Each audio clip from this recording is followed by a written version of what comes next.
ವೀಕ್ಷಕರೇ ನಮಸ್ಕಾರ. ಕರ್ನಾಟಕ ರಾಜ್ಯೋತ್ಸವದ ಶುಭಾಶಯಗಳು.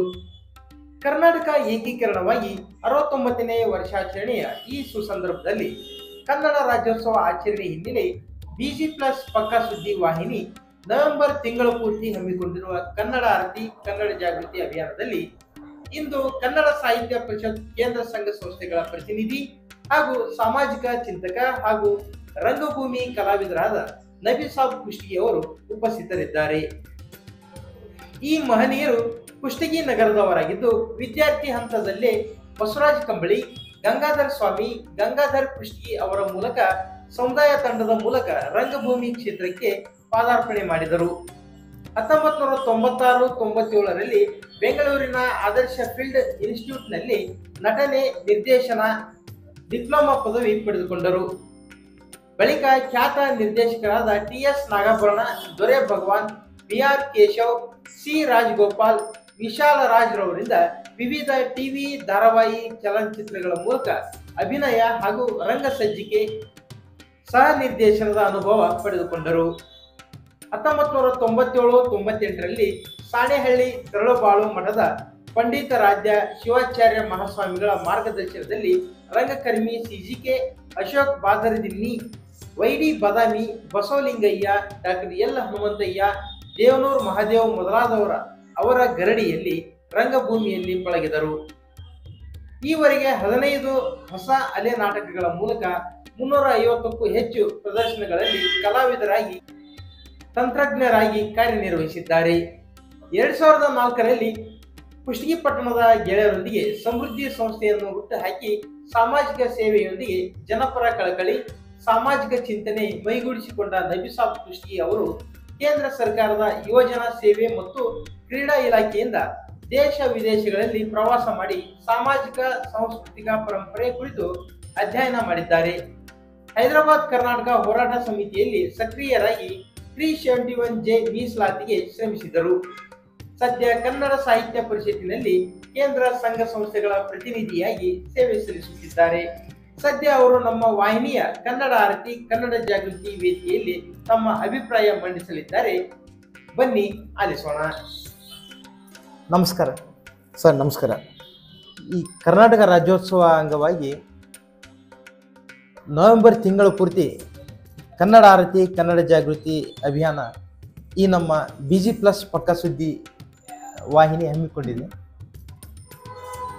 ಆ ವಾಹಿನಿಗೆ ತಾವು ಆಗಮಿಸೋದಕ್ಕೆ ತಮಗೆ ಸ್ವಾಗತ. ನಾವು ಕೇಳುವಂಥ ಕೆಲ ಪ್ರಶ್ನೆಗಳಿಗೆ ತಾವು ಅಭಿಪ್ರಾಯ ಮಂಡಿಸ್ಬೇಕು. ಏನಪ್ಪ ನಾವು ನಿಮಗೆ ಪ್ರಶ್ನೆ ಮಾಡೋದು ಅಂದರೆ, ಈ ಅಭಿಯಾನದಲ್ಲಿ ಇಂದಿಗೆ ಸುಮಾರು ಒಂದು 20 ಜನ ಕನ್ನಡ ನೆಲ ಜಲ ಭಾಷೆ ಬಗ್ಗೆ ತಮ್ಮ ಅಭಿಪ್ರಾಯ ಮಂಡಿಸಿದ್ರು. ಅವು ಅಭಿವೃದ್ಧಿ ಹೊಂದಬೇಕನ್ನಪ್ಪ ಅಂದ್ರೆ ಏನು ಕ್ರಮ ಕೈಗೊಳ್ಬೇಕು, ಅದಕ್ಕೆ ಪೂರಕವಾಗಿ ಕನ್ನಡ ಸಾಹಿತ್ಯ ಪರಿಷತ್ತು ಏನು ಮಾಡ್ತಾ ಇದೆ, ಅದರಿಂದ ಏನು ಕೆಲಸಗಳಾಗಬೇಕು ಅನ್ನೋದ್ರ ಕುರಿತು ಅವರವರದೇ ಆದ ಅಭಿಪ್ರಾಯ ಮಂಡಿಸಿದ್ರು. ಆ ಕುರಿತು ನಾವು ಕೆಲವು ಪ್ರಶ್ನೆಗಳನ್ನು ತಮ್ಮನ್ನು ಕೇಳ್ತೀನಿ. ತಾವು ಕನ್ನಡ ಸಾಹಿತ್ಯ ಪರಿಷತ್ ಕೇಂದ್ರ ಸಂಘ ಸಂಸ್ಥೆಗಳ ಪ್ರತಿನಿಧಿಯಾಗಿದ್ದೀರಿ. ತಮ್ಮ ಕಾರ್ಯಚಟುವಟಿಕೆ ಯಾವ ರೀತಿ ನಡೀತಾ ಇದೆ? ಈ ಕನ್ನಡ ಸಾಹಿತ್ಯ ಪರಿಷತ್ ಅದು ಕಾರ್ಯಚಟುವಟಿಕೆ ಯಾವ ರೀತಿ ನಡೀತಾ ಇದೆ ಈ ಪ್ರಸ್ತುತ ದಿನಮಾನಗಳಲ್ಲಿ? ಅದ್ರ ಬಗ್ಗೆ ಸಂಕ್ಷಿಪ್ತವಾಗಿ ತಾವು ಅಭಿಪ್ರಾಯ ತಿಳಿಸಿ. ಮೊದಲಿಗೆ ಎಲ್ಲ ವೀಕ್ಷಕ ಬಂಧುಗಳಿಗೆ ಶರಣಾರ್ಥಿಗಳು. ನಿಜವಾಗಲೂ ಬಿಜಿ ಪಕ್ಕಾ ಸುದ್ದಿವಾಹಿನಿಯ ಮುಖ್ಯಸ್ಥರಾದ ಮುಕೇಶ್ ನಿಲೋಗಲ್ ಅವರು ಹಾಗೂ ಸಂಗಮೇಶ್ ಮೂಶಿಗೇರಿಯವರ ಈ ಪ್ರಯತ್ನ, ಈ ಕಾರ್ಯ ನಿಜವಾಗಲೂ ಶ್ಲಾಘನೀಯವಾದದ್ದು.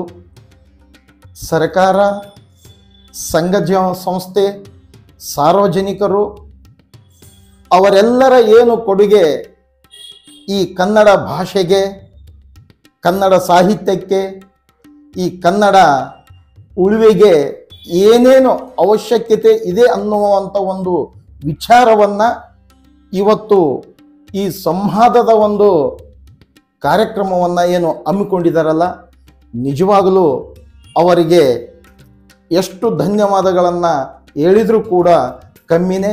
ಅವರ ಈ ಒಂದು ಸೇವೆ ನಿರಂತರವಾಗಿರಲಿ, ಅವರ ಒಂದು ಬೆಳವಣಿಗೆ ಎಮ್ಮರವಾಗಿ ಬೆಳೆಯಲಿ. ಅವರಿಗೆ ಕನ್ನಡ ಸಾಹಿತ್ಯ ಪರಿಷತ್ತಿನ ವತಿಯಿಂದ ಶುಭ ಹಾರೈಕೆಗಳು, ಧನ್ಯವಾದಗಳು ಮತ್ತೊಮ್ಮೆ ತಮಗೆ. ಇವಾಗ ನಾನು ತಮಗೆ ಕೇಳಿದೆ, ಈ ಗಡಿನಾಡ ಸಮಸ್ಯೆ ಕುರಿತು ಅಲ್ಲಿ ಕನ್ನಡ ಶಾಲೆಗಳು ಮುಚ್ತಾ ಇವೆ ಅನ್ನೋದು ಒಂದಿದೆ, ಆತಂಕದ ವಿಷಯ. ಈ ಬಗ್ಗೆ ಕನ್ನಡ ಉಳಿಸಲು ನಿಟ್ಟಿನಲ್ಲಿ ಸಾಹಿತ್ಯ ಪರಿಷತ್ ಏನು ಕ್ರಮ ಕೈಗೊಂಡಿದೆ? ನಮ್ಮ ಕನ್ನಡ ಸಾಹಿತ್ಯ ಪರಿಷತ್ತಿನ ರಾಜ್ಯಾಧ್ಯಕ್ಷರಾದ ಸನ್ಮಾನ್ಯ ಶ್ರೀ ನಾಡೋಜ ಡಾಕ್ಟರ್ ಮಹೇಶ್ ಜೋಶಿಜಿಯವರು ಅವರ ಒಂದು ಕಾರ್ಯದ ಸೇವಾ ಅವಧಿಯಲ್ಲಿ ಒಂದು ಕನ್ನಡ ಶಾಲೆಯನ್ನು ಈ ರಾಜ್ಯದಲ್ಲಿರ್ಬೋದು, ಗಡಿನಾಡ ಪ್ರದೇಶಗಳಲ್ಲಿರ್ಬೋದು, ಎಲ್ಲಿಯೂ ಕೂಡ ನಾನು ಕನ್ನಡ ಶಾಲೆಯನ್ನು ಮುಚ್ಚೋದಕ್ಕೆ ಬಿಡುವುದಿಲ್ಲ.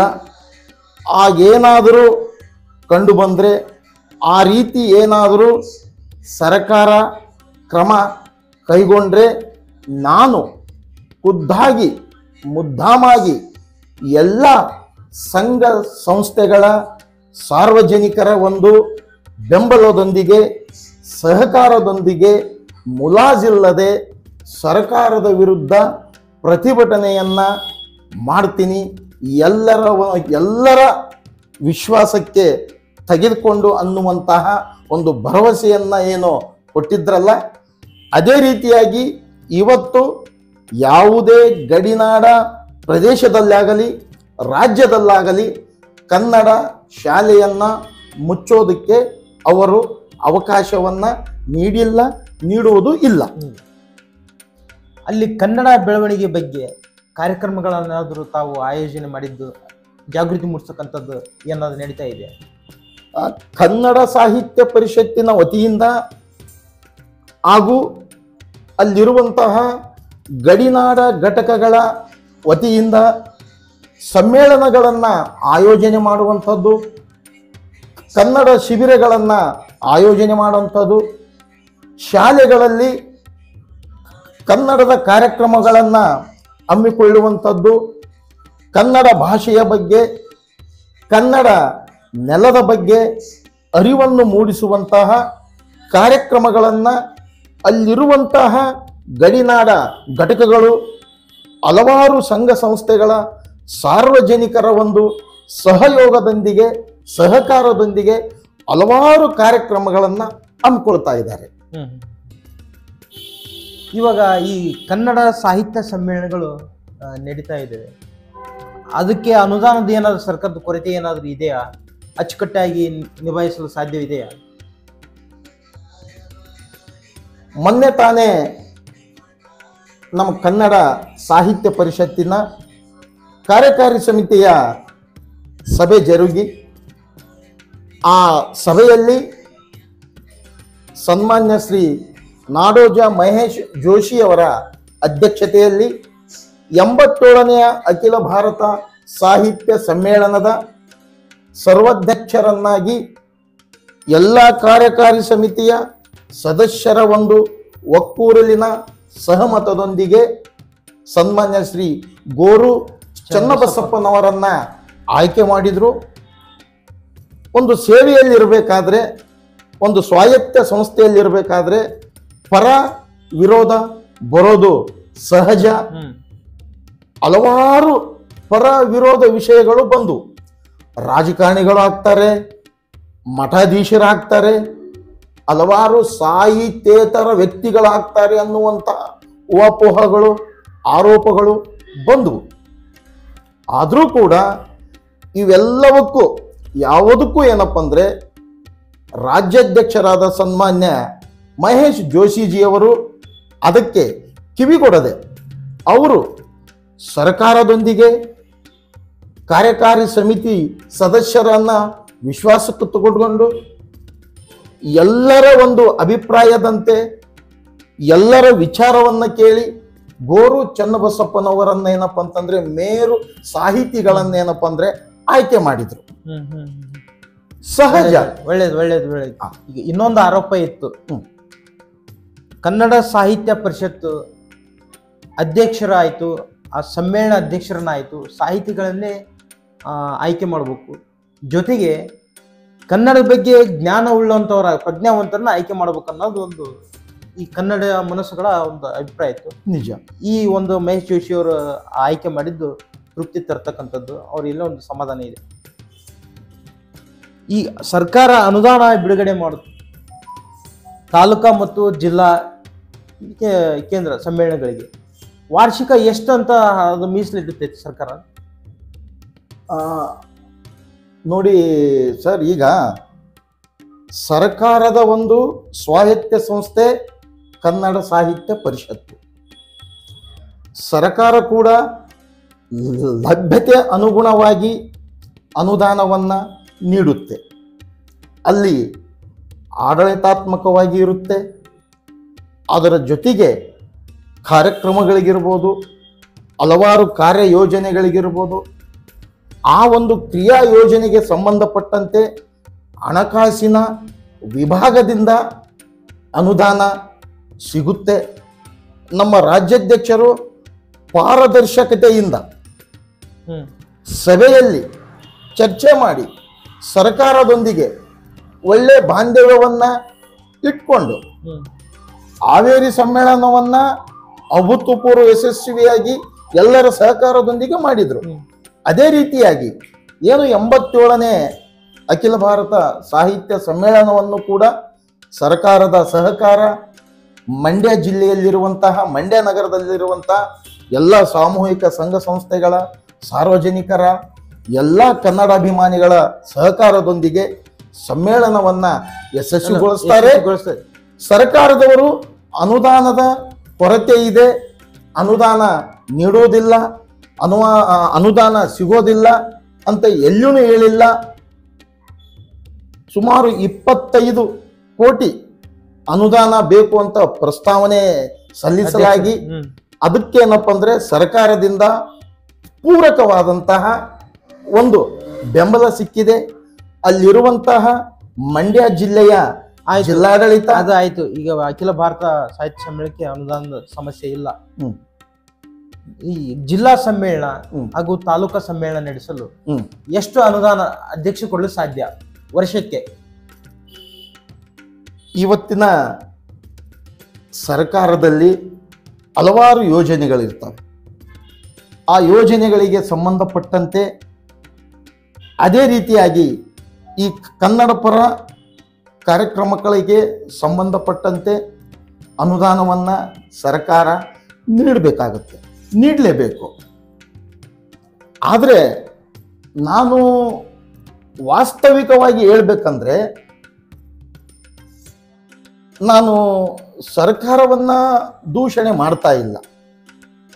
ಇವತ್ತು ಗ್ಯಾರಂಟಿಯ ಯೋಜನೆಗಳಲ್ಲಿ ಎಲ್ಲೋ ಒಂದು ಕಡೆ,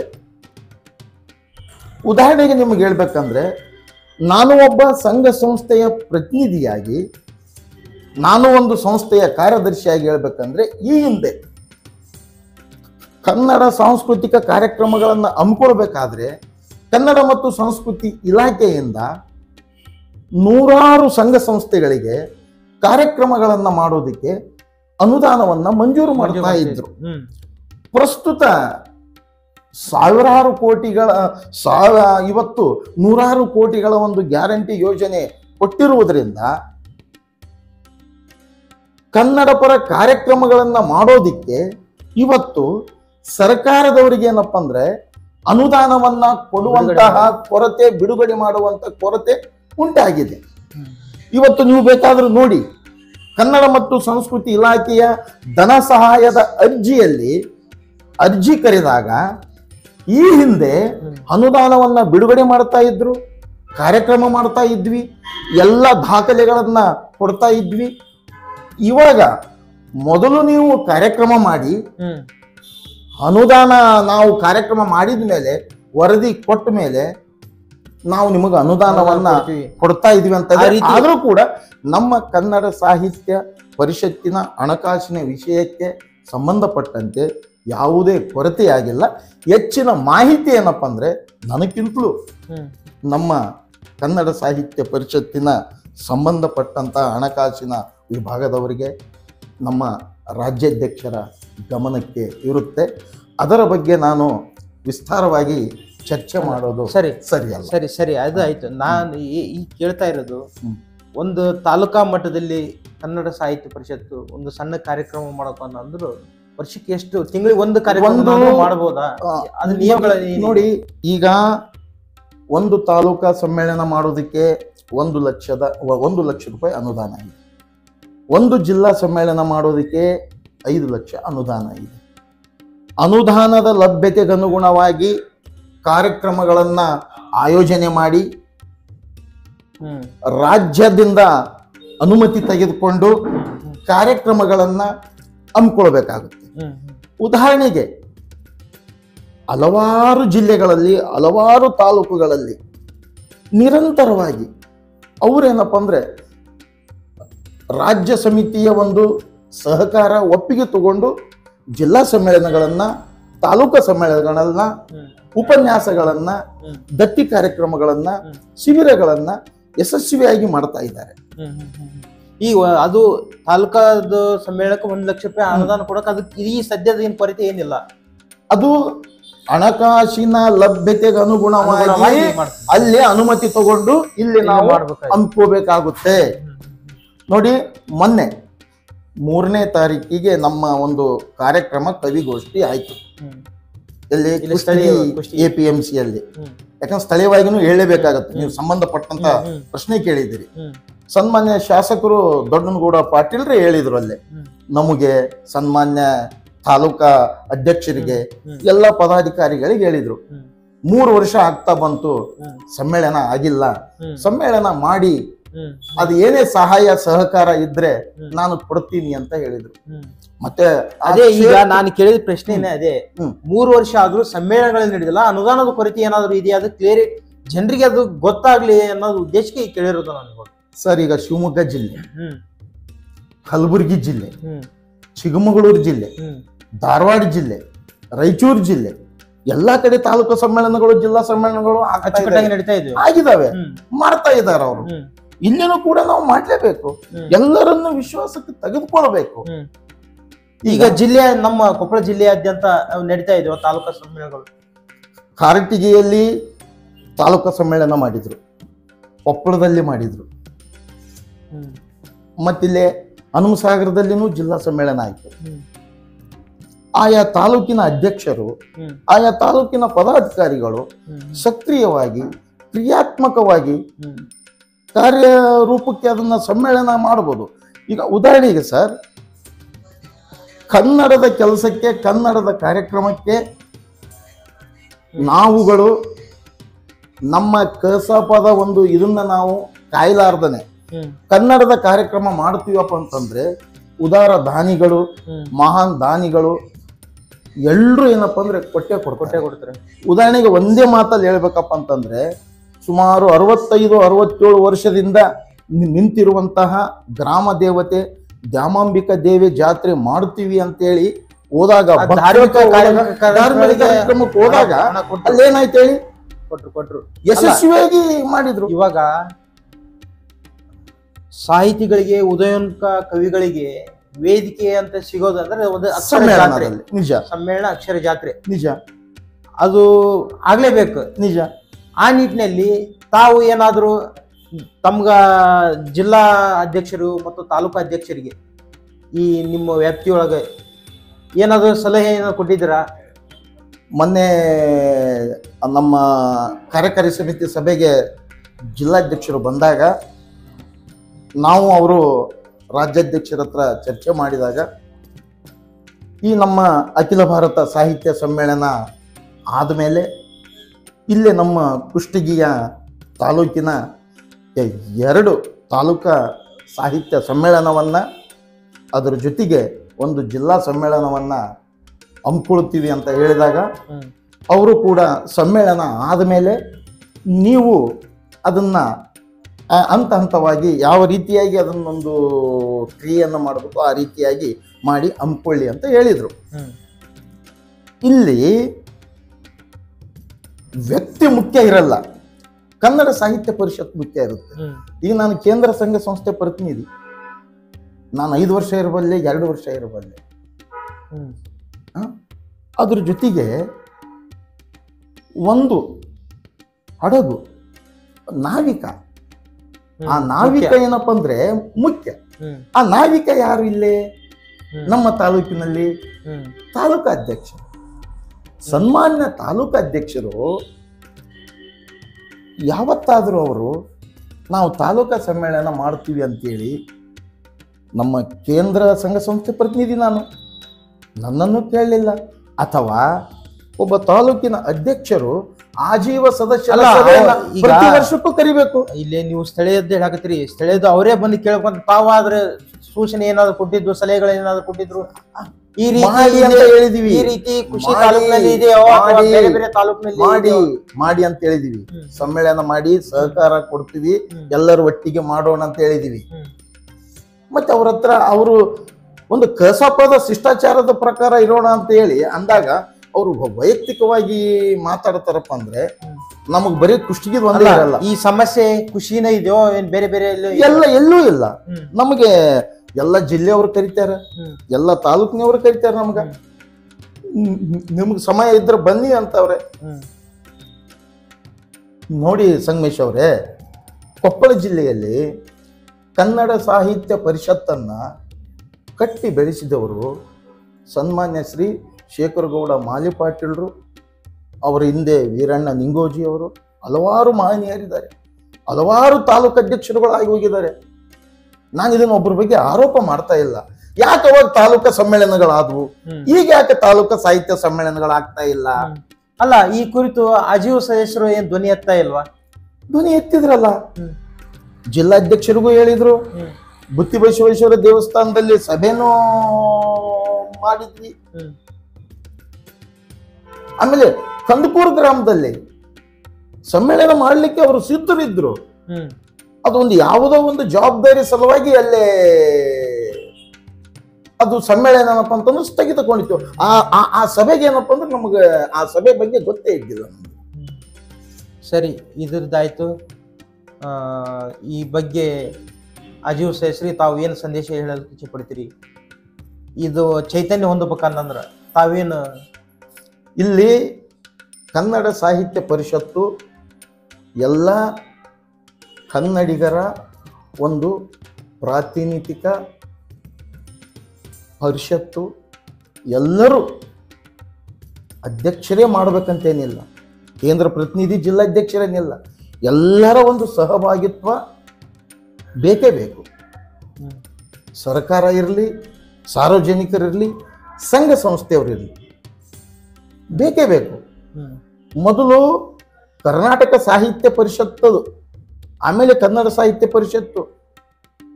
ಮೈಸೂರಿನ ಕೃಷ್ಣರಾಜ ಒಡೆಯರು, ಸರ್ ಎಂ ವಿಶ್ವೇಶ್ವರಯ್ಯನವರು, ಇಸ್ಮಾಯಿಲ್ ಮಿರ್ಜಾರ್ ಅವರು ಕಟ್ಟಿದಂತ ಸಾಹಿತ್ಯ ಪರಿಷತ್ತು.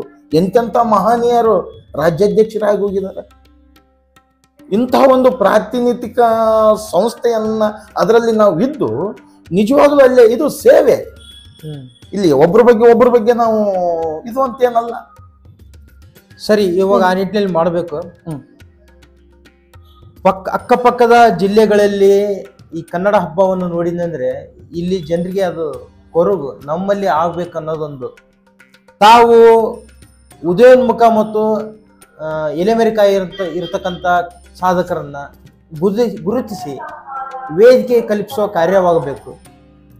ಜೊತೆಗೆ ಬಡ ಸಾಹಿತಿಗಳಿರ್ತಾರೆ, ಅವರು ರಚಿಸಿರ್ತಕ್ಕಂಥ ಪುಸ್ತಕ ಸಾಹಿತ್ಯ ಇದೆ, ಪುಸ್ತಕ ರಚನೆ ಮಾಡಲಿಕ್ಕೆ ಆರ್ಥಿಕ ತೊಂದರೆ ಇದೆ.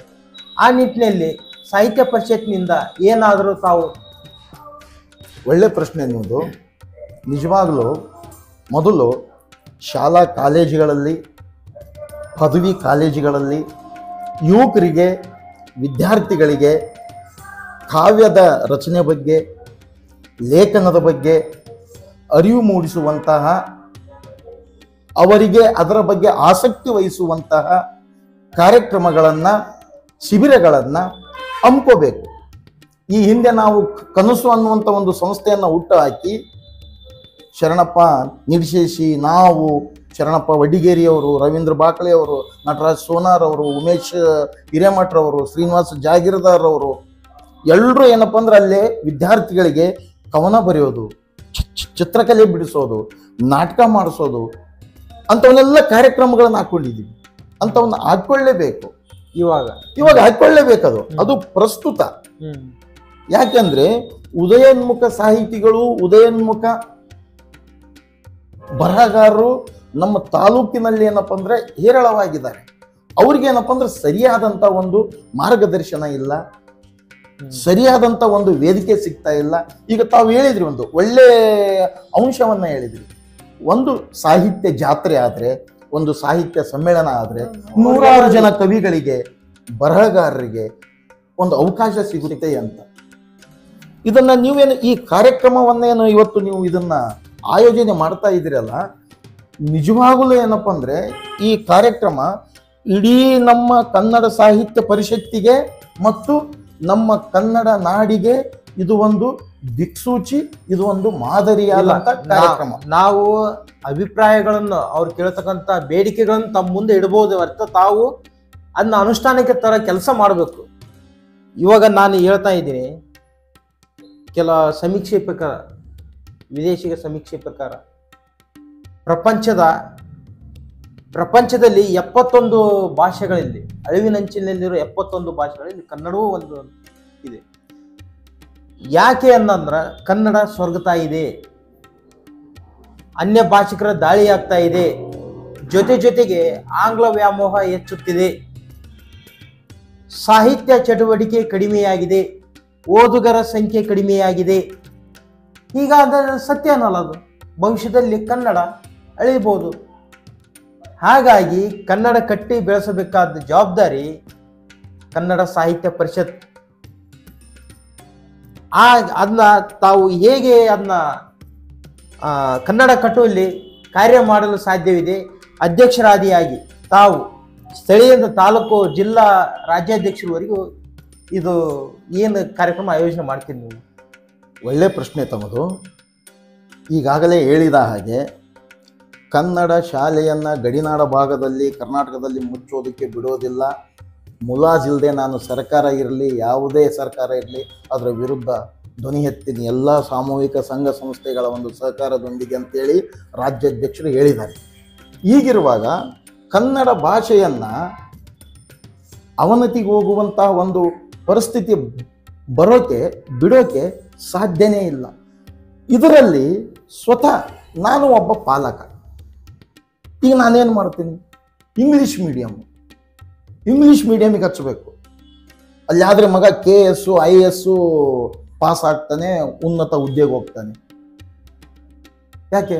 ಮಾಜಿ DC ದಿವಂಗತ ಕೆ ಶಿವರಾಮ್ ಕನ್ನಡದಲ್ಲಿನೇ IAS ಪರೀಕ್ಷೆ ಬರೆದು IAS ಆಫೀಸರ್ ಆಗ್ಲಿಲ್ವಾ? ನೀವೆಲ್ಲ ಜೊತೆಗೆ ಜನರಲಿ ಬೇಕು.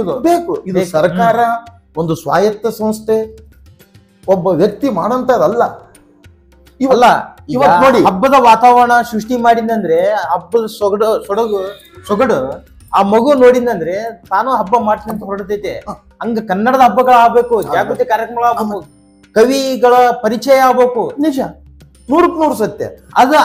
ಅದೇ ತಟಸ್ಥ ಇದ್ನಂದ್ರೆ ಜಾಗೃತಿ ಒಂದೋದ್ರೆ ಹೇಗೆ ಅಂತ ಅಲ್ಲರಿ. ಅದನ್ನೇ ಎಲ್ಲರೂ ಕೇಳ್ತಾ ಇರೋದು. ಈ ಅಭಿಯಾನದಲ್ಲಿ ಪ್ರಶ್ನೆ ಮಾಡ್ತಾ ಇದ್ದಾರೆ, ಕನ್ನಡ ಸಾಹಿತ್ಯ ಪರಿಷತ್ತು ತಾಲೂಕಿನಿಂದ ರಾಜ್ಯದವರೆಗೂ ಜಿಡ್ಡುಗಟ್ಟಿದೆಯಾ ಅಂತ. ಜಡ್ಡುಗಟ್ಟಿರೋಕೆ ಸಾಧ್ಯ ಇಲ್ಲ. ಜಡ್ಡುಗಟ್ಟಿದೆ ಅಂದ್ರೇನು? ಆರೋಗ್ಯ ಸರಿಯಿಲ್ಲ. ಜಡ್ಡುಗಟ್ಟಿದೆ ಅಂದ್ರೇನು? ಸರಿಯಾಗಿಲ್ಲ ಅಂತ, ಆರೋಗ್ಯ ಸರಿಯಾಗಿಲ್ಲ, ಸಮಂಜಸವಾಗಿಲ್ಲ, ಸರಿಯಾಗಿ ನಡೀತಾ ಇದೆ ಇಲ್ಲ ಅಂತ ಹೇಳಿ. ಈಗ ನಾನು ವೈಯಕ್ತಿಕವಾಗಿ ಕೇಂದ್ರ ಸಂಘ ಸಂಸ್ಥೆ ಪ್ರತಿನಿಧಿ ಅಥವಾ ತಾಲೂಕಾಧ್ಯಕ್ಷ ಅಥವಾ ಜಿಲ್ಲಾಧ್ಯಕ್ಷ ಯಾವುದಾದ್ರೂ ಪ್ರತಿನಿಧಿ, ಆತ ವೈಯಕ್ತಿಕವಾಗಿ ಜಡ್ಡುಗಟ್ಟೋದಕ್ಕೆ ಸಾಧ್ಯ ಇದೆ ಹೊರತು ಯಾವತ್ತು ಕನ್ನಡ ಸಾಹಿತ್ಯ ಪರಿಷತ್ತಿನ ಚಟುವಟಿಕೆಗಳು ಜಡ್ಡು ಕಟ್ಟೋದಕ್ಕೆ ಸಾಧ್ಯನೇ ಇಲ್ಲ. ಅದು ನಮ್ಮ ಮೇಲೆ ಇದೆ. ಎಲ್ಲರ ಸಹಭಾಗಿತ್ವದೊಂದಿಗೆ, ಎಲ್ಲರನ್ನ ಸಹಕಾರ ತಗೊಂಡು ನಾವು ಕಾರ್ಯಚಟುವಟಿಕೆಗಳನ್ನ, ಶಿಬಿರಗಳನ್ನ, ಕವಿತೆ, ಕಾವ್ಯ, ಬರಹ ಕಮ್ಮಟಗಳನ್ನ ಆಯೋಜನೆ ಮಾಡಿದ್ರೆ ನಮಗೇನಪ್ಪ ಅಂದ್ರೆ ಸಹಕಾರ ಸಿಗುತ್ತೆ. ಈಗ ಇದರಲ್ಲಿ ಪ್ರತಿಷ್ಠೆ, ವೈಯಕ್ತಿಕ ನಾನು ಅನ್ನೋದು ಬಂದ್ರೆ ಅದು ಹೇಗೆ ಬೆಳೆಯಲು ಸಾಧ್ಯ ಅಂತ. ಅದು ಕನ್ನಡ ಹಬ್ಬ, ಕನ್ನಡ ಕಾರ್ಯಕ್ರಮ ಅನ್ನಂದ್ರೆ ಎಲ್ಲರೂ ಪಾಲ್ಗೊಳ್ಬೇಕು. ಆಮಂತ್ರಣ ಕೊಟ್ಟಲ್ಲೇ ನಾವು ಬರ್ಬೇಕಂತ ಏನಿಲ್ಲ. ಈ ನಿಟ್ಟಿನಲ್ಲಿ ತಮ್ಮ ಅಭಿಪ್ರಾಯ ಏನು ಹೇಳ್ತಾರೆ? ನಿಜವಾಗ್ಲೂ ನೀವು ಹೇಳಿದಂತ ಈ ಮಾತನ್ನ ನನ್ನನ್ನು ಹಿಡಿದು ಎಲ್ಲರೂ ಏನಪ್ಪ ಅಂದ್ರೆ ಇದನ್ನ ಅರ್ಥ ಮಾಡಿಕೊಂಡು ತಿಳ್ಕೊಂಡ್ರೆ ಇಲ್ಲೇನಪ್ಪ ಅಂದ್ರೆ ಆ ಸಮಸ್ಯೆನೇ ಬರೋದಿಲ್ಲ. ನಾನೊಬ್ಬ ಜವಾಬ್ದಾರಿಯುತವಾದಂಥ ಸ್ಥಾನದಲ್ಲಿದ್ದೀನಿ. ಆ ಸ್ಥಾನಕ್ಕೆ ಸಂಪೂರ್ಣವಾಗಿ ನ್ಯಾಯ ಒದಗಿಸದೇ ಇದ್ರೂ ಕೂಡ ಪ್ರತಿಶತ ಅಂತೇಳಿ ಇಷ್ಟಂತ ಇರುತ್ತೆ. ಆ ರೀತಿಯಾಗಿ ಆದರೂ ಇರಲೇಬೇಕು. ನಾವಿಲ್ಲಿ ಯಾರು ಏನಪ್ಪ ಅಂದ್ರೆ ಕನ್ನಡ ಸಾಹಿತ್ಯ ಪರಿಷತ್ತಿನಲ್ಲಿ ಇರೋದು ಅಧಿಕಾರಿ ತರ, ನೌಕರದಾರ ತರ ನಾವ್ಯಾರೂ ಅಲ್ಲ. ಸೇವಕರು, ಪರಿಚಾರಕರು. ಎಲ್ಲರನ್ನ ವಿಶ್ವಾಸಕ್ಕೆ ತಗೊಂಡು ನಾವು ಮಾಡಬೇಕು. ಸರಿ, ಇನ್ನೊಂದು ಇಷ್ಟೆಲ್ಲ ಇದಕ್ಕೆ ಮೂಲ ಕಾರಣ ಪ್ರಜ್ಞಾವಂತರ ಕೊರತೆ ಇದೆಯಾ? ಕನ್ನಡದ ಬಗ್ಗೆ ಪ್ರಜ್ಞೆ ಇಲ್ಲದವ್ರನ್ನ ನಾವು ಸ್ಥಾನದಲ್ಲಿ ಕೂರಿಸಿದ್ರೆ ಈ ಸಮಸ್ಯೆಗಳಿಗೆ ಕಾರಣನ, ಅಥವಾ ಇದರಲ್ಲಿ ರಾಜಕೀಯ ಬೆರೆತು ಈ ತಟಸ್ಥ ಆಗ್ಲಿಕ್ಕೆ ಕಾರಣನ? ಈ ಅಭಿಪ್ರಾಯಗಳನ್ನು ಬಂದಿವೆ. ಅದ್ರ ಬಗ್ಗೆ ತಾವೇನು ಹೇಳಲಿಕ್ಕೆ ಪಡ್ತೀವಿ? ಈಗ ಕನ್ನಡ ಸಾಹಿತ್ಯ ಪರಿಷತ್ತು ತಾಲೂಕು ಇರಲಿ, ಜಿಲ್ಲಾ ಇರಲಿ, ಅಧ್ಯಕ್ಷರಾದವರು ಕನ್ನಡದ ಸಾಹಿತ್ಯದ ಬಗ್ಗೆ ಅರಿವಿರಬೇಕು, ಅಥವಾ ವಾಗ್ಮಿ ಇರಬೇಕು, ಜ್ಞಾನ ಇರಬೇಕು. ಅಂದಾಗ ಮಾತ್ರ ವಿಭಿನ್ನ ಕಾರ್ಯಕ್ರಮವನ್ನು ಆಯೋಜನೆ ಮಾಡಿ ಕನ್ನಡ ಕಟ್ಟಲು ಸಾಧ್ಯ. ಇದು ಪ್ರಜ್ಞಾವಂತರ ಪ್ರಶ್ನೆ. ಇದು ನಿಜವಾಗಲೂ ಒಳ್ಳೆ ಪ್ರಶ್ನೆ. ಇಲ್ಲಿ ನನಗೂ ಕೂಡ ಒಂದು ಯಕ್ಷ ಪ್ರಶ್ನೆ ಹೆಂಗ ಕಾಡ್ತಾ ಇದೆಯಪ್ಪ ಅಂದ್ರೆ, ನಮ್ಮ ಪಕ್ಕದ ಜಿಲ್ಲೆ ಇರ್ಬೋದು, ನಮ್ಮ ಜಿಲ್ಲೆಯಲ್ಲೇನೆ ಪಕ್ಕದ ತಾಲೂಕುಗಳಾಗಿರ್ಬೋದು, ಕಾರ್ಯಕ್ರಮಗಳನ್ನ ಹಮ್ಮಿಕೊಳ್ತಾ ಇದ್ದೀವಿ. ಇಲ್ಲಿನೂ ಕೂಡ ದತ್ತಿ ಕಾರ್ಯಕ್ರಮಗಳಿರ್ಬೋದು, ಅಥವಾ ಮೊನ್ನೆ ನಡೆದಂತಹ ಕವಿಗೋಷ್ಠಿ ಕಾರ್ಯಕ್ರಮ ಇರ್ಬೋದು. ಆದ್ರೆ ಇಲ್ಲಿ ಒಂದು ಏನು ಕೊರತೆ ಆಗ್ತಾ ಇದೆಯಪ್ಪ ಅಂದ್ರೆ, ನೀವೇನು ಹೇಳಿದ್ರಿ ಅಲ್ಲ, ಪ್ರತಿಷ್ಠೆ ಅಂತೇಳಿ. ಆ ಪ್ರತಿಷ್ಠೆ ಇಟ್ಕೊಂಡಿವಪ್ಪ ಅಂದ್ರೆ ನಾವೇನು ಸಾಧನೆ ಮಾಡೋಕ್ಕಾಗಲ್ಲ. ಅಲ್ಲ ಸರ್, ಒಬ್ಬ ಜನಪ್ರತಿನಿಧಿ ಈ ತಾಲೂಕಿನ, ನನ್ನ ಕುಷ್ಟಗಿ ಬಗ್ಗೆ ನಾನು ಅಷ್ಟೇ ಹೇಳ್ತಾ ಇದ್ದೀನಿ. ಈಗ ಇಲ್ಲಿ ನಾನು ಹೇಳಲೇಬೇಕಾಗುತ್ತೆ. ದಯವಿಟ್ಟು ಒಬ್ಬ ತಾಲೂಕಿನ ಶಾಸಕರು ನೀವು ಸಮ್ಮೇಳನ ಮಾಡ್ರಿ, ಅದ್ರ ಬಗ್ಗೆ ನಾನು ಬೆಂಬಲ ಕೊಡ್ತೀನಿ ಅಂತ ಹೇಳಿದಾಗ ನಾವು ಅದ್ರ ಬಗ್ಗೆ ಆಸಕ್ತಿ ವಹಿಸಲಾರ್ದನೆ ನಾವು ನಿರ್ಲಕ್ಷ್ಯ ತೋರ್ತೀವಪ್ಪ ಅಂತಂದ್ರೆ ಮತ್ತೆ ನಾವು ಅಲ್ಲಿ ಯಾಕಿರ್ಬೇಕು? ನಾವು ಒಂದು ಯಾವುದಾದ್ರೂ ಇದಕ್ಕಾಗಿರ್ಬೇಕ? ನಾವು ಸ್ಥಾನಮಾನಕ್ಕಾದ್ರೂ ಅವಶ್ಯಕತೆ ಇಲ್ಲ. ಇಲ್ಲಿ ಯಾರ್ಯಾರ ಬಗ್ಗೆನೂ ದೂರುವಂತ ಅವಶ್ಯಕತೆ ಇಲ್ಲ. ಅದೇ ರೀತಿಯಾಗಿ ನಮ್ಮ ಜಿಲ್ಲೆಯಲ್ಲಿ, ನಮ್ಮ ರಾಜ್ಯದಲ್ಲಿ ರಾಜ್ಯಾಧ್ಯಕ್ಷರು ಇರ್ಬೋದು, ಜಿಲ್ಲಾಧ್ಯಕ್ಷರುಗಳು ಇರ್ಬೋದು, ತಾಲೂಕು ಅಧ್ಯಕ್ಷರುಗಳು ಇರ್ಬೋದು, ಎಲ್ಲರೂ ಪ್ರತಿಷ್ಠೆಯನ್ನ ಇಟ್ಕೊಂಡಿದ್ರೆ ಕಾರ್ಯಕ್ರಮ ಆಗೋದಕ್ಕೆ ಸಾಧ್ಯನೇ ಆಗ್ತಾ ಇದ್ದಿಲ್ಲ. ರಾಜ್ಯಾಧ್ಯಕ್ಷರು ದೇಶ ವಿದೇಶಗಳಲ್ಲಿರುವಂತ ಕನ್ನಡದ ಬಗ್ಗೆ ಸಾಧನೆ ಮಾಡಿರುವಂತ, ಕನ್ನಡ ಭಾಷೆಯನ್ನ ಇದು ಮಾಡಿರುವಂತ ಸನ್ಮಾನ್ಯ ಕಿಟ್ಟಲ್ ಅವರ ಏನು ಸಂಬಂಧಿಕರಿದಾರಲ್ಲ, ಅವ್ರಿಗೆ ಏನಪ್ಪ ಅಂತಂದ್ರೆ ಇಲ್ಲಿಗೆ ಕಾರ್ಯಕ್ರಮಕ್ಕೆ, ಸಮ್ಮೇಳನಕ್ಕೆ ಬರ್ರಿ ಅಂತ ಹೇಳಿದ್ರು. ಇದು ಇನ್ನೊಂದು ಆಜೀವ ಸದಸ್ಯತ್ವ ಕಾರ್ಡ್ ಪಡೆಯಬೇಕಾದ್ರೆ ಅದು ಪರೀಕ್ಷೆ ಅವನು ಬರೆಯಬೇಕಂತ, ಅದರಲ್ಲಿ ಸರಳೀಕರಣ ಮಾಡಲಿ ಸಾಧ್ಯ ಇದೆಯಾ ಸರ್? ನೋಡಿ, ಸಾಹಿತ್ಯ ಪರಿಷತ್ತು ಈಗೇನದು ಆನ್ಲೈನಲ್ಲಿ ಏನಿದೆ ಅಲ್ಲ ಅಪ್ಲಿಕೇಶನ್ನು, ಆನ್ಲೈನ್ನಲ್ಲೂ ಕೊಡ್ಬೋದು. ಅಲ್ಲಿದೆ ಕವಿಗಳಾದವರು, ಜಾನಪದ ಕಲಾವಿದರಾದವರು, ಅವರು ಇವರು ಕೊಡ್ಬೋದು ಅಂತೇಳಿ ಸರಳೀಕೃತವಾಗಿದೆ. ನೀವು ಅಲ್ಲಿ ಹಣವನ್ನ ಸಂದಾಯ ಮಾಡಿದ ತಕ್ಷಣ, ವ್ಯವಹಾರ ಮಾಡಿದ ತಕ್ಷಣ ನಿಮಗೊಂದು ಇದು ಬಂದ್ಬಿಡುತ್ತೆ. ಅಲ್ಲ, ಅರ್ಹತೆ ಓದು ಅಂತಂದು ಏನಾದ್ರು ಏನಿಲ್ಲ ಅದು ಅದರಲ್ಲಿ ಇದೆ ನೋಡಿ. ನೀವು ಕನಿಷ್ಠ 10ನೇ ತರಗತಿ ಇಲ್ಲ ಇಲ್ಲ PUC ಇಲ್ಲ ಇಲ್ಲ ಏನಿಲ್ಲ. ಇಲ್ಲ ಇಲ್ಲ ಅದು ವಿದ್ಯಾಭ್ಯಾಸ ಅಂತ ಕೇಳುತ್ತೆ. ನಾವೇನು ವಿದ್ಯಾಭ್ಯಾಸ ಮಾಡಿದ್ವಿ ಅದನ್ನ ಹೇಳೋದು. ಅಕಸ್ಮಾತ್ ವಿದ್ಯಾಭ್ಯಾಸ ಇಲ್ಲದೆ ಹೋದ್ರೆ ನಾವೇನು ಸಾಹಿತಿಗಳ, ಕಲಾವಿದರ, ಜನಪದ ಕಲಾವಿದರ ಅಥವಾ ಸಮಾಜ ಸೇವಕರ, ಅದು ಅಲ್ಲಿ ಕೇಳುತ್ತೆ. ಯಾಕಂದ್ರೆ ಮಹಾನ್ ಎಷ್ಟೋ ಜನ ವಿದ್ವಾಂಸರು, ಸಾಹಿತಿಗಳು, ಕಲಾವಿದರು ಹೆಚ್ಚಿನ ವಿದ್ಯಾಭ್ಯಾಸ ಇರಲ್ಲ. ಹೌದು ಹೌದು. ಆಮೇಲೆ ಇಲ್ಲಿ ನಾವು ಕನ್ನಡ ಸಾಹಿತ್ಯ ಪರಿಷತ್ತು ಬರೀ ಒಬ್ಬ ವ್ಯಕ್ತಿಯಿಂದ ಬೆಳೆಯುವಂತಹ ಇದು ಅಲ್ಲ, ಎಲ್ಲರ ಒಂದು ಪಾಲ್ಗೊಳ್ಳುವಿಕೆ. ನಿಜವಾಗ್ಲೂ ಇನ್ನೊಂದು ಮಾತು ಹೇಳ್ಬೇಕಾಗುತ್ತೆ ಸಂಗಮೇಶ್ ಅವರೇ, ನಿನ್ನೆ ತಾನೇ ನಾನು ಹಿರೇಮನ್ನಾಪುರ ಕಾರ್ಯಕ್ರಮದಲ್ಲಿ ಭಾಗವಹಿಸಿದ್ದೆ. ನಾನು ಎಷ್ಟೊಂದು ಅಚ್ಚುಕಟ್ಟಾಗಿ ಮಾಡಿದ್ರು, ಎಷ್ಟೊಂದು ಅದ್ಭುತವಾಗಿ ಮಾಡಿದ್ರು. ನಿಜವಾಗ್ಲೂ ಇನ್ನೊಂದು ಏನಪ್ಪ, ಮೊನ್ನೆ ನಮ್ಮ ತಾಲೂಕು ಆಡಳಿತ ಮಾಡಿತು ಕನ್ನಡ ರಾಜ್ಯೋತ್ಸವದ ಕಾರ್ಯಕ್ರಮ. ಯಾಕೆ ಸುಮ್ಮನೆ ಕಾಟಾಚಾರಕ್ಕಾಗಿ ಕಾರ್ಯಕ್ರಮ ಮಾಡಬೇಕು? ಆ ರೀತಿ ಇದನ್ನ ಆರೋಪ ಮಾಡ್ತೀವಿ ಅಂತ ಅಲ್ಲ, ಈಗ ನನ್ನ ಹಿಡಿದೇ ಹೇಳ್ತೀವಿ. ನಾವು ನಮ್ಮ ಸಮುದಾಯದ ಕಾರ್ಯಕ್ರಮಗಳಲ್ಲಿ ಏನು ಭಾಗವಹಿಸ್ತೀವೋ, ನಾವು ಏನು ಇವತ್ತು ಆಸಕ್ತಿ ತೋರಿಸ್ತೀವೋ, ಅದಕ್ಕಿಂತಲೂ ಹೆಚ್ಚಿನ ಆಸಕ್ತಿಯನ್ನ, ಅದಕ್ಕಿಂತಲೂ ಹೆಚ್ಚಿನ ಭಾಗವಹಿಸುವಿಕೆಯನ್ನ ನಾವು ಎಲ್ಲರೂ ಏನಪ್ಪ ಅಂದ್ರೆ ಬದಲಾವಣೆ ಹೇಗೆ ತರಲು ಸಾಧ್ಯ ಅಂತ ಎಲ್ಲರೂ ಅದರಲ್ಲಿ ಪಾಲ್ಗೊಳ್ಬೇಕು. ಬರಂತದ್ದು ಜಾಗೃತಿ ಬದಲಾವಣೆ, ಜಾಗೃತಿ ಮೂಡಿಸ್ಬೇಕು, ಕಾರ್ಯಕ್ರಮಗಳನ್ನ ನಂಬ್ಕೋಬೇಕು. ಅದು ಸ್ವತಃ ನಮ್ಮಲ್ಲಿ ಬರ್ಬೇಕದು. ಈ ಪುಸ್ತಕ ಆಯ್ಕೆ ಪ್ರಕ್ರಿಯೆ ಯಾವ ರೀತಿ ನಡೀತಾ ಇದೆ ಈಗ? ನೀವು ಸಾಹಿತ್ಯ ಪರಿಷತ್ನಿಂದ ಈಗ ಇಲ್ಲಿ ತಾಲೂಕದ ಬಿಡಿ ಕೆಲವೊಂದು ಜಿಡ್ಡುಗಟ್ಟಿದ್ದು ವಾತಾವರಣ ಇರುತ್ತೆ, ಅದು ಬದಲಾವಣೆ ತರಲೇಬೇಕು. ಅದು ಚೈತನ್ಯಗೊಳಿಸಿದಾಗ ಮಾತ್ರ ಆ ಪ್ರದೇಶದ ಸಾಹಿತಿಗಳಿಗೆ, ಉದಯೋನ್ಮುಖ ಕವಿಗಳಿಗೆ ಕನ್ನಡ ಕಟ್ಟಲು, ಬೆಳೆಸಲು, ಶ್ರೀಮಂತಗೊಳಿಸಲು ಸಾಧ್ಯ ಇದೆ. ನಿಜ ನಿಜ. ಇನ್ನು ಉಳಿದ ಕಡೆ ಯಾವ ರೀತಿ ನಡೀತಾ ಇದೆ? ಇನ್ನೊಂದು ಕೇಳ್ತೀವಿ, ಅದನ್ನ ಹೇಳಿ. ತಾವು ಕನ್ನಡ ರಥಯಾತ್ರೆ ಮಾಡಿದ್ರು, ಸ್ಪಂದನೆ ಯಾವ ರೀತಿ ಇತ್ತು? ರಾಜ್ಯಾದ್ಯಂತ ಸಂಚರಿಸಿದ್ರು. ನಿಜವಾಗಲೂ ಕನ್ನಡ ರಥಯಾತ್ರೆನ ನನ್ನನ್ನು ಮೇಲ್ವಿಚಾರಕನಾಗಿ ನಾನು ಹೋದಾಗ ಯಾವ ರೀತಿಯಾಗಿ ಸಡಗರದಿಂದ ಬರಮಾಡಿಕೊಳ್ತಾ ಇದ್ರಪ್ಪ ಅಂದ್ರೆ, ಆರತಿ ತಗೊಂಡು ಬಂದು ಪೂಜೆ ಮಾಡಿ ಆ ಸಂಪ್ರದಾಯಬದ್ಧವಾಗಿ ಅದನ್ನ ಸ್ವಾಗತಿಸಿ ಸ್ವೀಕಾರ ಮಾಡಿಕೊಂಡು, ಆಮೇಲೆ ಇಡೀ ನನ್ನ ಸಂಸಾರದೊಂದಿಗೆ ನಾನು ಹೋಗಿದ್ದೆ. ಭುವನೇಶ್ವರಿ ತಾಯಿ ನಮ್ಮ ಮನೆಯವರು ಅಂತೇಳಿ ತಿಳ್ಕೊಂಡು ನಮ್ಮ ಮನೆಯವರಿಗೆ ಸೀರೆ ಕೊಡ್ತಾ ಇದ್ರು, ನನಗೆ ಬಟ್ಟೆ ಕೊಡ್ತಾ ಇದ್ರು. ನಿಜವಾಗ್ಲು ಅದೇನಿದೆಯಲ್ಲ, ನಮ್ಗೇನು ಅವಕಾಶ ಏನಿತ್ತಲ್ಲ, ನಿಜವಾಗ್ಲೂ ಏನಪ್ಪ ಅಂತಂದ್ರೆ ಅದು ಒಂದು ಒಳ್ಳೆ ನಮ್ಗೆ ಅಭೂತಪೂರ್ವವಾದಂತ ಒಂದು ಅದು ಅವಕಾಶ. ಕೊನೆಯದಾಗಿ ತಾವು ಏನ್ ಹೇಳಲಿಕ್ಕೆ ಇಚ್ಛೆ ಪಡ್ತೀರಿ? ನೋಡಿ, ವೈಯಕ್ತಿಕವಾಗಿ ಯಾವುದೇ ವಿಚಾರವನ್ನ ನಾವು ವಿನಿಮಯ ಮಾಡಿಕೊಳ್ಳದನೆ ಸಾಮೂಹಿಕವಾಗಿ ಎಲ್ಲರನ್ನ ಒಗ್ಗೂಡಿಸಿಕೊಂಡು, ಎಲ್ಲರನ್ನ ವಿಶ್ವಾಸಕ್ಕೆ ತೆಗೆದುಕೊಂಡು, ಇಲ್ಲಿ ಕನ್ನಡ ಸಾಹಿತ್ಯ ಪರಿಷತ್ತು ಮುಖ್ಯ, ವೈಯಕ್ತಿಕ ಯಾರೂ ಮುಖ್ಯ ಅಲ್ಲ. ಇಲ್ಲಿ ನಾವು ಇವತ್ತು ಇರ್ತೀವಿ, ನಾಳೆ ಹೋಗ್ತೀವಿ. ಕನ್ನಡ ಸಾಹಿತ್ಯ ಪರಿಷತ್ತು ಏನಪ್ಪ ಅಂದ್ರೆ ಶಾಶ್ವತವಾಗಿರುತ್ತೆ. ಕನ್ನಡ ಸಾಹಿತ್ಯ ಪರಿಷತ್ತಿನ ಶಿಷ್ಟಾಚಾರ ಇದೆ.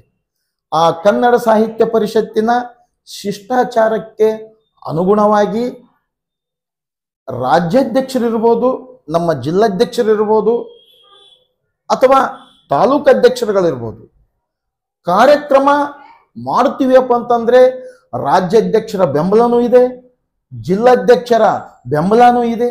ಅದನ್ನ ನಾವು ಯಾವ ರೀತಿಯಾಗಿ ಅನುಷ್ಠಾನ ಮಾಡಬೇಕು, ಯಾವ ರೀತಿಯಾಗಿ ಪಾಲ್ಗೊಳ್ಳುವಿಕೆಯನ್ನು ಮಾಡಬೇಕು, ಯಾವ ರೀತಿಯಾಗಿ ನಾವು ಕಾರ್ಯಕ್ರಮವನ್ನ ಅನುಷ್ಠಾನ ಮಾಡಬೇಕು, ಯಾವ ರೀತಿಯಾದಂಥ ಕ್ರಿಯಾ ಯೋಜನೆಯನ್ನು ಸಿದ್ಧತೆ ಮಾಡಿಕೋಬೇಕು, ಜನಪ್ರತಿನಿಧಿಗಳಿರ್ಬೋದು, ಸಾಮೂಹಿಕ ಸಂಘ ಸಂಸ್ಥೆಗಳಿರ್ಬೋದು, ಸಾರ್ವಜನಿಕರಿರ್ಬೋದು, ನಾವೆಲ್ಲರೂ ಒಗ್ಗಟ್ಟಾಗಿ ಜಾತ್ಯತೀತವಾಗಿ, ಪಕ್ಷಾತೀತವಾಗಿ ನಾವೆಲ್ಲರೂ ತಾಯಿ ಕನ್ನಡಾಂಬೆಯ ಮಕ್ಕಳು ಅನ್ನುವಂತಹ ಒಂದು ಸೌಹಾರ್ದಯುತವಾದಂತಹ ಮಾನವೀಯತೆಯ ವಿಚಾರಗಳನ್ನು ಅಳವಡಿಸಿಕೊಂಡು ನಾವೆಲ್ಲರೂ ಸಕ್ರಿಯವಾಗಿ ಭಾಗವಹಿಸಿ, ವೈಯಕ್ತಿಕ ಪ್ರತಿಷ್ಠೆಗಿಂತಲೂ ನಮ್ಮ ಕನ್ನಡದ ನೆಲ, ಜಲ, ಭಾಷೆ, ಜನಪದ, ಸಾಹಿತ್ಯ ಇದು ಮುಂದಿನ ನಮ್ಮ ಪೀಳಿಗೆಗೆ ಉಳಿಸಬೇಕಾಗಿರೋದು ಮುಖ್ಯ ಇದೆ. ಈ ನಿಟ್ಟಿನಲ್ಲಿ ಎಲ್ಲರೂ ಸೇರಿಕೊಂಡು ಎಲ್ಲರನ್ನ ಒಂದು ವಿಶ್ವಾಸಕ್ಕೆ ತೆಗೆದುಕೊಂಡು ಸಮ್ಮೇಳನಗಳಿರ್ಬೋದು, ಶಿಬಿರಗಳಿರ್ಬೋದು, ಕತೆ, ಕಾವ್ಯ, ಲೇಖನ, ಕಮ್ಮಟಗಳಿರ್ಬೋದು, ನಾಟಕದ ಶಿಬಿರಗಳಿರ್ಬೋದು, ಜನಪದ ಗಾಯನದ ಶಿಬಿರಗಳಿರ್ಬೋದು, ಸಂಗೀತದ ಶಿಬಿರಗಳಿರ್ಬೋದು, ಎಲ್ಲವನ್ನ ಆಯೋಜನೆ ಮಾಡಿಕೊಂಡು ಕುಷ್ಟಗಿ ತಾಲೂಕಿಗೆ ಕನ್ನಡ ಸಾಹಿತ್ಯ ಪರಿಷತ್ತಿಗೆ ತನ್ನದೇ ಆದಂಥ ಒಂದು ಘನತೆ ಇದೆ. ಸನ್ಮಾನ್ಯ ಶ್ರೀ ಶೇಖರ ಗೌಡ್ರು ಗುಮಿಗೇರಿ ಅನ್ನುವಂತಹ ಒಂದು ಗ್ರಾಮದಿಂದ ಇವತ್ತು ರಾಜ್ಯ ಮಟ್ಟಕ್ಕೆ, ಕೇಂದ್ರ ಮಟ್ಟದವರಿಗೆ ಏನಪ್ಪ ಅಂದ್ರೆ ಹೆಸರನ್ನ ತಂದಂಥವ್ರು. ಅಖಿಲ ಭಾರತ ಸಾಹಿತ್ಯ ಸಮ್ಮೇಳನಗಳನ್ನ ಮಾಡಿಸಿದ್ದಾರೆ, ಜಿಲ್ಲಾ ಸಮ್ಮೇಳನಗಳನ್ನ ಮಾಡಿಸಿದ್ದಾರೆ. ಹಲವಾರು ತಾಲೂಕು ಅಧ್ಯಕ್ಷರುಗಳ ಒಂದು ಸಹಕಾರದಿಂದ ಅವರ ಒಂದು ಕಾಲಾವಧಿಯಲ್ಲಿ ಹಲವಾರು ಸಮ್ಮೇಳನಗಳಾಗಿವೆ. ಅದರದ್ದೇ ಆದಂಥ ಒಂದು ಘನತೆ, ಗೌರವ ನಮ್ಮ ತಾಲೂಕಿಗಿದೆ. ಈ ನಿಟ್ಟಿನಲ್ಲಿ ಆದಷ್ಟು ಬೇಗ ಅಖಿಲ ಭಾರತ ಸಾಹಿತ್ಯ ಸಮ್ಮೇಳನ ಆದ ತಕ್ಷಣ ಜನವರಿ ತಿಂಗಳಲ್ಲಿ ಕುಷ್ಟಗಿ ತಾಲೂಕಿನ ಸಾಹಿತ್ಯ ಸಮ್ಮೇಳನವನ್ನ ಆಯೋಜನೆ ಮಾಡುವಂತಹ ಒಂದು ಪ್ರಕ್ರಿಯೆಯನ್ನ ರಾಜ್ಯ ಸಮಿತಿಯಿಂದ ಅನುಮೋದನೆ ಪಡೆದುಕೊಂಡು ಜಿಲ್ಲಾ ಅಧ್ಯಕ್ಷರ ಒಂದು ಸಹಕಾರದೊಂದಿಗೆ ಇಲ್ಲಿರುವಂತಹ ಎಲ್ಲ ಆಜೀವ ಹಿರಿಯ ಸದಸ್ಯರೊಂದಿಗೆ ಸಾಹಿತಿಗಳನ್ನ, ಕಲಾವಿದರನ್ನ, ಜನಪದ ಕಲಾವಿದರನ್ನ, ಸಂಘಟಕರನ್ನ, ಸಮಾಜ ಸೇವಕರನ್ನ, ಮಹಿಳೆಯರನ್ನ, ಸಂಘ ಸಂಸ್ಥೆಯವರನ್ನ ಎಲ್ಲರನ್ನೂ ವಿಶ್ವಾಸಕ್ಕೆ ತೆಗೆದುಕೊಂಡು ಒಂದು ಅಭೂತಪೂರ್ವವಾದಂತಹ ಯಶಸ್ವಿಯಾದಂತಹ ಸಮ್ಮೇಳನವನ್ನ ಮಾಡೋಣ.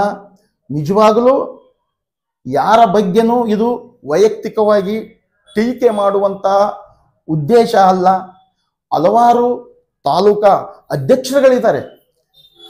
ಚಂದಪ್ಪ ಅಕ್ಕಿ ಅನ್ನುವಂತ ಅಧ್ಯಕ್ಷರು 2 ದಿವಸ ತಾಲೂಕಾ ಸಮ್ಮೇಳನ ಮಾಡಿ. ಇರ್ಲಿ, ಇಲ್ಲಿ ಸ್ಥಳೀಯವಾಗಿ ನೋಡೋದು ಬೇಡ, ನಾವು Yes.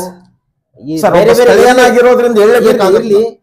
ಈಗ ಬೇರೆ ಬೇರೆ ನನಗಿಲ್ಲಪ್ಪ ಅಂದ್ರೆ ಬೇರೆ ಬೇರೆ ಭಾಗದಲ್ಲಿ ಎಲ್ಲಿ ಜಡ್ಡುಗಟ್ಟಿ ವಾತಾವರಣ ಇದೆ, ಎಲ್ಲರೂ ವಿಶ್ವಾಸ, ಎಲ್ಲರೂ ಕನ್ನಡ ಮನಸ್ಸಾಗಿ ಅಲ್ಲಿ ಕನ್ನಡ ಬೆಳೆಸುವ ಕಟ್ಟುವ ನಿಟ್ಟಿನಲ್ಲಿ ಕಾರ್ಯಕ್ರಮ ಮಾಡೋಣ. ಇಲ್ಲಿ ಯಾವುದು ವೈಯಕ್ತಿಕ ಪ್ರತಿಷ್ಠೆ ಬೇಡ. ಇಲ್ಲಿ ಕನ್ನಡ ಸಾಹಿತ್ಯ ಪರಿಷತ್ತು ಮುಖ್ಯ, ನಾವೆಲ್ಲ ಗೌಣ. ನಬಿ ಸಾಬ್ ಅವರೇ, ಇಲ್ಲಿವರೆಗೂ ತಮ್ಮ ಅಭಿಪ್ರಾಯದ ಜೊತೆಗೆ ಕೆಲ ಟೀಕೆಗಳಿಗೆ, ಆರೋಪಗಳಿಗೆ ನಿಮ್ಮದೇ ಶೈಲಿಯೊಳಗ ಅವರಿಗೆ ಉತ್ತರವನ್ನು ನೀಡಿದ್ದೀರಿ. ತಮ್ಮ ಕಾರ್ಯ ಚಟುವಟಿಕೆ, ಕನ್ನಡ ಸೇವೆ ಮುಂದುವರಿಯಲಿ, ಕನ್ನಡ ಶ್ರೀಮಂತಗೊಳಿಸುವಲ್ಲಿ ಅತಿ ಹೆಚ್ಚು ಆಸಕ್ತಿ ವಹಿಸಿ ಅಂತಂದು ನಮ್ಮ ವೇದಿಕೆ ವತಿಯಿಂದ ತಮಗೆ ಕೇಳ್ತೀವಿ. ಸಂಗಮೇಶ್ ಅವರೇ, ನಿಜವಾಗಲೂ ಮುಖೇಶ್ ನಿಲಗಲ್ ಅವರಿಗೂ ಮತ್ತು ತಮಗೂ ಇನ್ನೊಮ್ಮೆ ನಾನು ಅಭಿನಂದನೆಗಳನ್ನು ಸಲ್ಲಿಸಬೇಕಾಗುತ್ತೆ.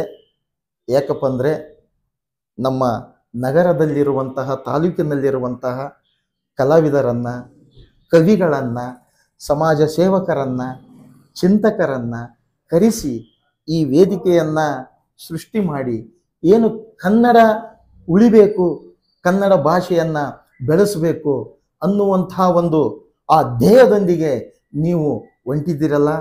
ನಿಜವಾಗಲೂ ಇಲ್ಲಿಯವರೆಗೆ ಬಂದಿರುವಂಥ ಎಪಿಸೋಡ್ಗಳನ್ನು ನೋಡಿದಾಗ ಅದರಲ್ಲಿ ನೀವು ಯಶಸ್ವಿಯಾಗಿದ್ದೀರಿ.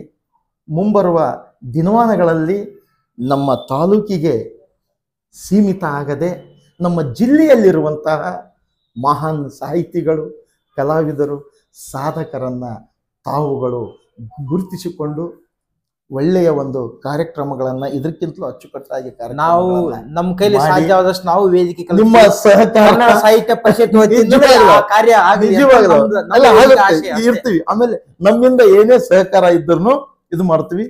ನಾನು ಇವತ್ತು ಇಲ್ಲಿ ಬಂದು ಕುಂತು ಮಾತಾಡ್ತಾ ಇದ್ದೀನಪ್ಪ ಅಂತಂದ್ರೆ ನನಗೆ ಸಾರ್ವಜನಿಕರು ಕೊಟ್ಟಿರುವಂತಹ ಸಹಕಾರ, ಗೆಳೆಯಂದಿರು ಕೊಟ್ಟಿರುವಂತಹ ಸಹಕಾರ, ಅದರಿಂದ ಏನಪ್ಪ ಅಂದ್ರೆ ನನ್ನ ಸಂಘ ಸಂಸ್ಥೆ ಪ್ರತಿನಿಧಿಯಾಗಿ ಗುರುತಿಸಿಕೊಂಡಿದ್ದಾರೆ.